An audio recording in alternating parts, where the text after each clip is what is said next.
দেখো প্রশ্ন, বার্ষিক x% সরল সুদে কোনো টাকার x বছর পর সুদ x টাকা হলে আসল কত? এই প্রশ্নটা দেয়া হয়েছে। এই প্রশ্নটার উত্তর আমরা কিভাবে সহজে করতে পারি, অর্থাৎ আমাদেরকে আসল বের করতে বলেছে। তাহলে সমাধান হচ্ছে আসল বলতে আমাদের p বের করতে হবে। তাহলে আমরা সূত্র কি শিখেছি? r ইন্টু 100/t গণিত ছোট হাতের r। দেখো আসল হচ্ছে, তাহলে আর আমরা সুদ পেয়েছি x টাকা ইন্টু 100/t আমরা পেয়েছি x ইন্টু আর পেয়েছি x%। তাহলে উত্তর কী হচ্ছে? দেখো x কেটে গেল, অর্থাৎ 100/x টাকা। তাহলে এখানে আসল হচ্ছে 100/x টাকা। পরের প্রশ্ন দেখো, বলা হয়েছে বার্ষিক 6% সরল সুদে 1200 টাকার 146 দিনের সুদ কত? প্রথমেই তোমরা মনে রাখবে যে দিন মাস যাই থাকুক না কেন সেটাকে প্রথমে বছর করে নিতে হবে। তাহলে এখানে দেখো 146 দিন আছে, 146 দিন সমান 146/365।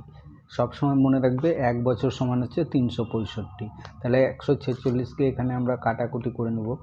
এই অঙ্ক সাধারণত 73 দিয়ে কাটাকুটি হয়। তাহলে এখানে আমরা দিনটা করলে 2-এর 5 বছর আমরা পেয়ে গেলাম। তাহলে আমাদের সময়টা পেয়ে গেলাম। এবার আমাদের কি করতে বলেছে? সুদ কত হবে? 146 দিনের সুদ আমাকে বের করতে বলেছে, অর্থাৎ মোট সুদ। অতএব মোট সুদকে আমরা কি দিয়ে চিহ্নিত করি? আর। তাহলে সুদ বের করার সূত্র কি? p গণিত t গণিত r/100। তাহলে এবার আমরা মানটা বসাবো। দেখো p আমরা কত পেয়েছি? 1200 টাকা ইন্টু t আমরা পেয়েছি 146 দিন মানে 2-এর 5 ইন্টু আর পেয়েছি আমরা 6 ইন্টু 1/100। কাটাকুটি করো, দেখো 2 শূন্য 2 শূন্য কেটে গেল। তাহলে আমরা কত পেলাম? 6 2 12, 12 12 144/5, অর্থাৎ 5 2 10 28.80 টাকা। তাহলে আমরা এখানে বলতে পারি বার্ষিক 6% সুদে 1200 টাকার 146 দিনের সুদ হচ্ছে 28.80 টাকা। পরের প্রশ্ন, বার্ষিক 5% সরল সুদে কত টাকা ব্যাংকে রাখলে এক ব্যক্তি প্রতিদিন 1 টাকা করে সুদ পাবেন? এখানে যে সময়টা বলা হয়েছে দেখো প্রতিদিন, এই প্রতিদিনটাকে আমি আগের অঙ্কে বলেছি যে সব সময় বছর করে নিতে হবে। তাহলে এই প্রতিদিনটাকে আগে আমাকে বছর করতে হবে। অতএব আমরা লিখতে পারি প্রতিদিন মানে হচ্ছে একদিন। অতএব একদিন মানে কত বছর? 1/365 বছর। আমরা দিনটাকে বছর করে নিলাম। তাহলে এবার বছর যেহেতু করে নিয়েছি, তাহলে প্রশ্নে কি বলেছে দেখো, বলছে বার্ষিক 5% সরল সুদে কত টাকা ব্যাংকে রাখলে ওই ব্যক্তি প্রতিদিন 1 টাকা করে সুদ পাবেন, অর্থাৎ আমাদেরকে আসল নির্ণয় করতে বলেছে। তাহলে এবার আমরা আসল কিভাবে নির্ণয় করব সেটা আমি সমাধান করে তোমাদের দেখাই। তোমরা ইতিমধ্যেই জেনে এসেছো আসল বলতে আমরা কি পিকে বোঝাই।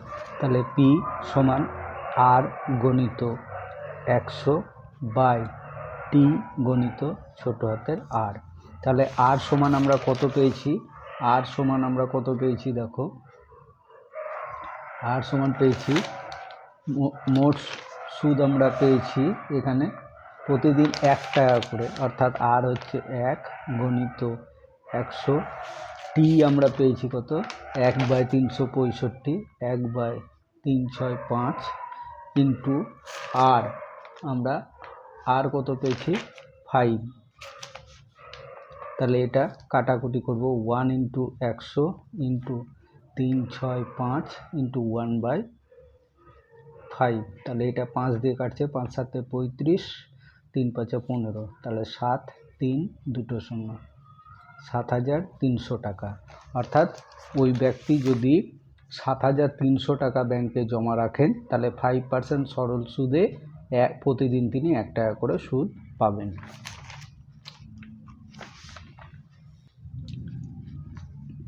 প্রশ্ন, 1250 টাকা বার্ষিক 3.34% সরল সুদে 1 এপ্রিল ধার করে 25 আগস্ট পরিশোধ করা হলে সুদে আসলে কত টাকা দিতে হবে।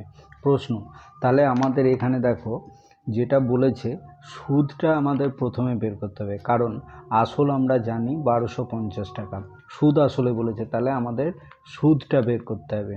সেই সঙ্গে আমাদের জানতে হবে সময়টা কি বলেছে, 1 এপ্রিল থেকে 25 আগস্ট, এই যে সময়টা, এই সময়টা কত দিন হচ্ছে আগে আমাদেরকে বের করে নিতে হবে। আমি কি করে বের করছি দেখো। তাহলে 1 এপ্রিল থেকে বলেছে, এপ্রিল মাস কত দিনে আমাদের জানতে হবে। এপ্রিল মাস হচ্ছে 30 দিন, যেহেতু 1 এপ্রিল থেকে বলা হয়েছে যেদিন সেই দিনটা হবে না, তাহলে ওখান থেকে সর্বদা 1 বিয়োগ করতে হয়, অথবা শেষেও যদি আমরা 1 বিয়োগ করি তাহলে সেটা হবে। তাহলে মে মাস কত দিনে আমাদের জানতে হবে। মে মাস হচ্ছে 31 দিনে, জুন মাস হচ্ছে 30 দিনে, জুলাই মাস হচ্ছে 31 দিনে, আর আগস্ট মাসটা আমাদের বলে দিয়েছে 25 আগস্ট, তাহলে এখানে হবে 25। তাহলে এগুলো সব আমাদের যোগ করতে হবে। আমরা মাস করে সব যোগ করলাম, 146 দিন হলো। তাহলে দিনকে বছর করতে গেলে 365 দিয়ে আমরা ভাগ করলাম, দিয়ে কাটাকুটি করলাম 73 দিয়ে, 73 দুগুণে 146, 5 73 65, অর্থাৎ 2 5 বছর আমরা পেলাম, সময় জানা হয়ে গেল আমাদের। অর্থাৎ মোট সুদ সমান আমরা লিখব কি, মোট সুদ দেখো আমাদের সূত্র আমরা আগেই জেনেছি, বারবার আমরা আর সূত্র লিখব না, সূত্র না লিখে সরাসরি অঙ্ক করি। তাহলে আমাদের প্রথমে জানতে হবে কি, আসল গণিত সময় গণিত হচ্ছে সময়, সুদের হার বলেছে 3.34%, মানে হচ্ছে 3 4 12 3 15/4 গণিত 15/4 গণিত 1/100, অর্থাৎ পি গণিত টি গণিত আর বাই 100। এবার কাটাকুটি আমরা করব, 5 দিয়ে 3 5 15, 2 দিয়ে 2 2 4, এই শূন্য কেটে গেল, 5 দিয়ে 5 2 10, 5 5 25, 5 2 10, অর্থাৎ 75/4। তাহলে কাটাকুটি করলে কত হচ্ছে, 18.75 টাকা। আমরা মোট সুদ পেয়ে গেলাম। তাহলে সুদ আসল বের করতে বলেছে, অতএব সুদ আসল, তোমরা জানো সুদ আসলের সূত্র হচ্ছে আসল আমরা কত পেয়েছি, 1250 টাকা, প্লাস সুদ পেয়েছি 18.75 টাকা। তাহলে আমরা এটা যোগ করব, 1268.75 টাকা, অর্থাৎ মোট সুদ আসল পেলাম 1668.75 টাকা। তাহলে সুদে আসলে এত টাকা দিতে হবে। এইভাবে বিভিন্ন ধরনের ভিডিও অঙ্কের আমি আপলোড করে ছাড়ব। তোমাদেরকে বলবো, যদি তোমরা এখনও পর্যন্ত চ্যানেলটি সাবস্ক্রাইব না করে থাকো, তাহলে অবশ্যই চ্যানেলটি সাবস্ক্রাইব করবে। চ্যানেলটি হচ্ছে education music and others channel. পরবর্তী ভিডিওটি তাহলে আপলোড করলে সরাসরি তোমাদের কাছে পৌঁছে যাবে।